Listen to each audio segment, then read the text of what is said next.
সুধী বৈষ্ণব ভক্তবৃন্দ, আশা করি সকলে ভালো আছেন। রইল আপনাদের চরণে ভক্তিপূর্ণ সশ্রদ্ধ প্রণাম জানাই আমার শ্রী গুরুদেবের চরণে। সুধী বৈষ্ণব ভক্তবৃন্দ, গত ভিডিওতে বলেছিলাম যে আমাদের প্রথম অধ্যায় সমাপ্ত হয়েছে এবং প্রথম অধ্যায়ের মাহাত্ম্যটাও কোনো একটা ভিডিওতে দিয়েছিলাম, কোনো একটা অনুষ্ঠানে। তো আমরা প্রথম অধ্যায়ের মাহাত্ম্য জেনেছিলাম। আজ আমরা শুরু করব দ্বিতীয় অধ্যায়। সুধী বৈষ্ণব ভক্তবৃন্দ, এই যে মাহাত্ম্যগুলো, শ্রীমদ্ ভগবদ গীতার মাহাত্ম্যগুলো, 18 অধ্যায়ের 18টি মাহাত্ম্য। এটা হচ্ছে কৈলাস ধামে মহাদেব এবং পার্বতী, মা দুর্গা বা মহামায়া, যোগমায়া, এনারা কথোপকথন করেছিলেন। মহামায়া অর্থাৎ মা দুর্গা, পার্বতী, উনি জিজ্ঞাসা করেছিলেন মহাদেবকে যে আচ্ছা বলতে পারো সকলে কেন শ্রীমদ্ ভগবদ গীতাটাকে এতটা হাইলাইটস করে বা সবসময় শ্রীমদ্ ভগবদ গীতার কথা বলে। তখন মহাদেব বলেছিলেন, তাহলে শোনো পার্বতী, আমি তোমাকে সেই কাহিনীগুলো বলি কেন গীতা এত মাহাত্ম্যপূর্ণ। তখন তিনি গীতার 18টি অধ্যায়ের 18টি মাহাত্ম্য বলেছিলেন। তো সেই 18টি মাহাত্ম্যরই গত অধ্যায়ে অর্থাৎ প্রথম অধ্যায়ের মাহাত্ম্য আমরা বলেছিলাম। তাহলে আজ আমরা দ্বিতীয় অধ্যায়ের প্রথমে মাহাত্ম্যটা শ্রবণ করে নিই, তারপরে আমরা দ্বিতীয় অধ্যায় আবার শুরু করব এবং প্রথম শ্লোক থেকেই শুরু করব। আমরা বলি সুধী বৈষ্ণব ভক্তবৃন্দ যে সৎসঙ্গ করুন, বা আমার নিজের ভিডিওতে আমি বলেছি সৎসঙ্গ মানে হচ্ছে নিজের পরিবারে ও আমরা সৎসঙ্গ করতে পারি। অবশ্যই সাধুসঙ্গ করতে পারি, সাধু বৈষ্ণব ব্রাহ্মণ এনাদের সংস্পর্শে আমরা যাব, সঙ্গ করব, সেটা ঠিক আছে। কিন্তু ঘরে বসেও স্বামী স্ত্রী, বাবা মা, ভাই বোন, সন্তান সন্ততি নিয়ে যদি ভাগবত আলোচনা অর্থাৎ ভগবানের গুণমাহাত্ম্য আলোচনা করা হয়, সেটাই হচ্ছে সৎসঙ্গ। তো বৈকুণ্ঠ ধামে শ্রী নারায়ণ ভগবান, উনি লক্ষ্মী অর্থাৎ মা লক্ষ্মীর সঙ্গেও উনি বসে এই কথোপকথনগুলো করেন এবং মহাদেব আর মহামায়া অর্থাৎ পার্বতী, ওনারাও এই ভগবানের কথা ওনারা আলোচনা করেন। এটাই হচ্ছে সৎসঙ্গ বা সাধুসঙ্গ। তো মহাদেব মহামায়াকে অর্থাৎ পার্বতীকে যে মাহাত্ম্যগুলো বলেছিলেন সেই মাহাত্ম্য আমরা তাহলে এখন শ্রবণ করি। আমরা প্রথম অধ্যায়ের মাহাত্ম্য শ্রবণ করেছি, এখন দ্বিতীয় অধ্যায়ের মাহাত্ম্য। সুধী বৈষ্ণব ভক্তবৃন্দ, তো আমরা কি প্রথমে একটু মঙ্গলাচরণটা করে নেব? মঙ্গলাচরণটা আমরা একটু পরেই করি, আমরা আগে অধ্যায়ের মাহাত্ম্যটা শ্রবণ করি। সুধী বৈষ্ণব ভক্তবৃন্দ, প্রণাম রইল আপনাদের চরণে, প্রণাম রইল আমার শ্রী গুরুদেবের চরণে, আর কোটি কোটি ভক্তিপূর্ণ প্রণাম জানাই আমার ভগবান শ্রীকৃষ্ণ চরণে। তো দ্বিতীয় অধ্যায়ের মাহাত্ম্যটা কি? এই মাহাত্ম্যটা হচ্ছে কি, একটা বাঘ, একটা ছাগল আর একটা বানর, এনাদের কাহিনীটা কিরকম আমরা সেটা শুনি। পণ্ঢরপুর নামে একটা জায়গা আছে। তো এইখানে একজন যোগী থাকেন। তো এখানে একজন ব্রাহ্মণ দেখেন যে এখানে একজন যোগী আছেন এবং যোগী সবসময় যোগে এবং ধ্যানে থাকেন। তবে ওনার বদনে অর্থাৎ ওনার মুখমণ্ডলে সবসময় একটা কেমন যেন প্রশান্তির ছায়া, অর্থাৎ আনন্দিত থাকেন, উনি খুব শান্ত থাকেন। কিন্তু উনি শান্ত থাকলেও ওনার ভিতরে যেন একটা তেজোদীপ্ত চেহারা। তো এই ব্রাহ্মণ, যে ব্রাহ্মণটা, এটা কিন্তু ভালো। আমরা প্রথম অধ্যায়ে এক ব্রাহ্মণের কাহিনী শুনেছিলাম। উনি ছিলেন অন্যায়কারী এবং কৃপণ, এবং তার নাম ছিল সুশর্মা, যার কারণে অন্যায় কার্যের কারণে উনি একটা ষাঁড়ের জন্ম পেয়েছিলেন। যাই হোক, কিন্তু এই দ্বিতীয় অধ্যায়ে যে ব্রাহ্মণের কাহিনীটা আমরা জানবো, এই ব্রাহ্মণটা খুব ভালো, ওই সুশর্মার মতো অত্যাচারী বা কৃপণ নয়। তিনি দান করেন, ভগবানের জপ তপ করেন, পুণ্য অর্জন করেন। তো এই ব্রাহ্মণের নাম হচ্ছে দেবশ্যাম। এই দেবশ্যাম বলছেন যে আমি তো এই যোগীর সেবা করি। উনি এই যোগীর সেবা করতেন নিত্যই। তা আমি যে যোগীর সেবা করছি, এই যোগীটা খুব শান্ত এবং খুব সুন্দর, তেজদীপ্ত এনার চেহারা। তো এর কারণটা কি?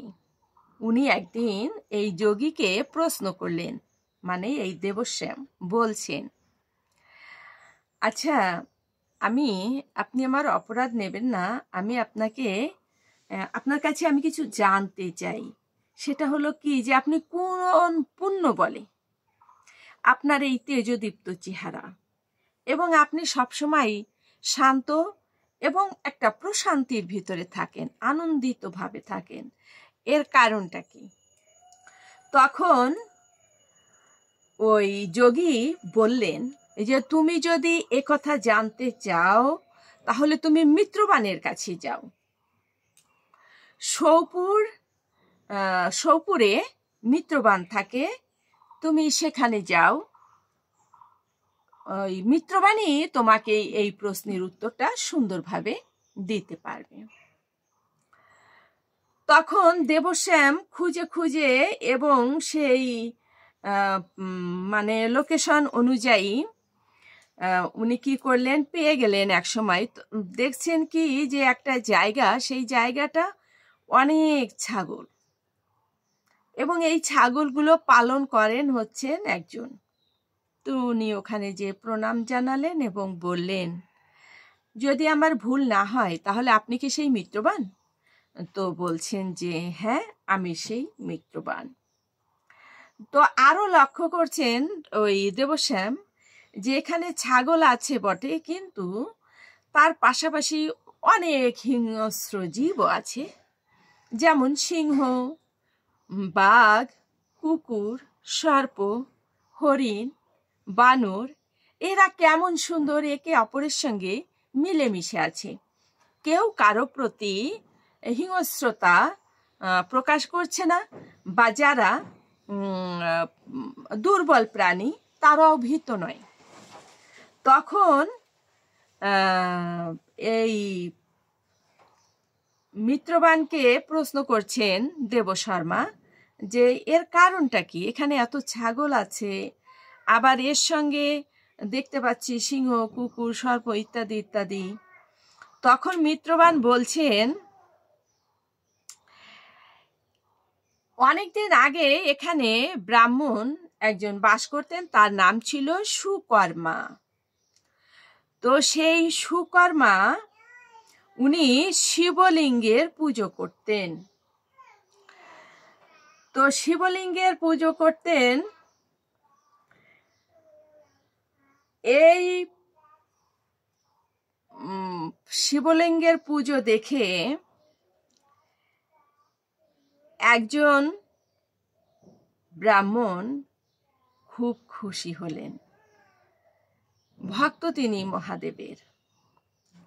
তিনি খুশি হয়ে ওই সুকর্মাকে একটি পাথর উপহার দিলেন, এবং সেই পাথরের উপরে খোদাই করে কিছু লেখা আছে। বললেন যে আমি তোমার সেবা পুজোয়, এই মহাদেবের যে সেবা পুজো করছো, শিবলিঙ্গের যে সেবা পুজো করছো, আমি ভীষণ খুশি হয়েছি। তবে আমি তোমাকে এটি উপহার দিলাম, তুমি প্রতিদিন এটা পাঠ করবে। তো সেটা ও পাঠ করতো প্রতিদিন সুকর্মা, সেই পাথরে লেখা সেই যে মন্ত্র মতো বলছে, সেই মন্ত্র পাঠ করতেন। তো একদিন এই পাঠ করতে করতে বলছে কি যে এখানে একদিন দেখা গেল কি যে অনেকগুলো ছাগল, এবং হঠাৎ করেই শুনতে পেল সিংহের গর্জন। সিংহের গর্জন যখন শুনতে পেল, তখন সেই ছাগলগুলো দৌড়াদৌড়ি ছুটাছুটি করছে। আর সুকর্মা বলছেন যে আমি উঠে গেলাম সেই গাছের শাখায়, গাছের উপরে আমি উঠে গেলাম। তো নিচে যে একটি ছাগল থাকলো, সেই ছাগলটি কাছে চলে এলো সেই সিংহটি। কিন্তু অদ্ভুত বিষয় হলো কি, যে ওই সিংহটি ছাগলটিকে আক্রমণ করলো না বা ধরে খেয়ে ফেললো না। সে কি করছে, ওই ছাগলছানাকে আরো ভালোবাসা দিচ্ছে, আদর করছে। অদ্ভুত ব্যাপার, এর কারণটা কি? তখন থেকেই ওই জায়গায় উনি বসবাস করছেন এবং এই ছাগল পালন করছেন। আর সেই সঙ্গে অনেক বন্য হিংস্র প্রাণী যারা আছে তারাও আছে, কিন্তু কেউই কারো প্রতি কোনো রকম হিংসা প্রদর্শন করে না বা কেউ ভীতিও প্রকাশ করে না। দেবশ্যাম বলছেন কি, আমাকে কি সেই পাথরটা দেখাতে পারো? তা বলছি কি, হ্যাঁ, এই তো সেই পাথরটি। তখন দেখালেন এবং সেই দেবশ্যাম দেখলেন যে পাথরে যা লেখা আছে এটা হচ্ছে শ্রীমদ্ ভগবদ গীতার 2য় অধ্যায়ের শ্লোক। ও তখন দেবশ্যাম বুঝতে পারলেন যে তাহলে এই 2য় অধ্যায়ের হচ্ছে এটা গুণাগুণ, যে এই শ্লোক পাঠ করলে তার ভিতরে আর না কোনো ভীতি থাকবে, না কোনো হিংস্রতা থাকবে, না কোনো তার ভয় থাকবে, না কোনো তার দুঃখ থাকবে, না পাওয়ার বেদনা থাকবে।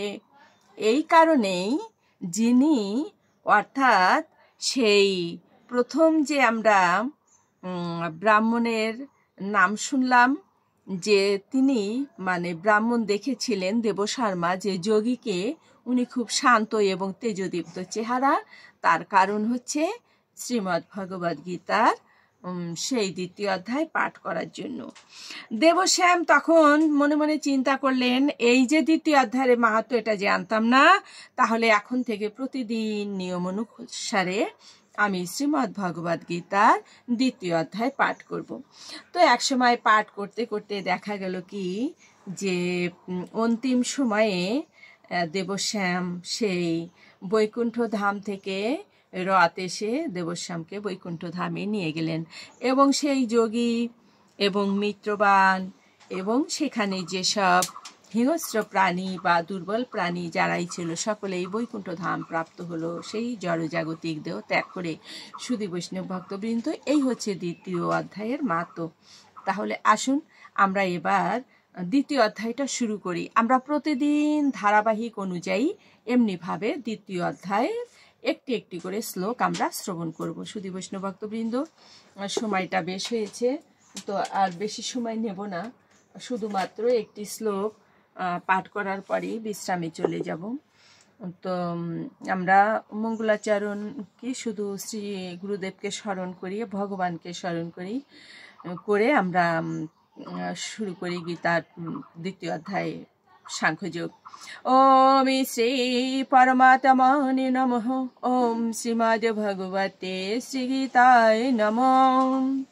নারায়ণং নমস্কৃত নারং চৈব নারোত্তমং দেবীং সরস্বতীং ব্যাসং ততো জয়ে মুদিরয়েৎ মুখং করোতি বাচালং পঙ্গুং লঙ্ঘয়েতে গিরিম यत् कृपातमहं वन्दे परमानन्द माधवम्।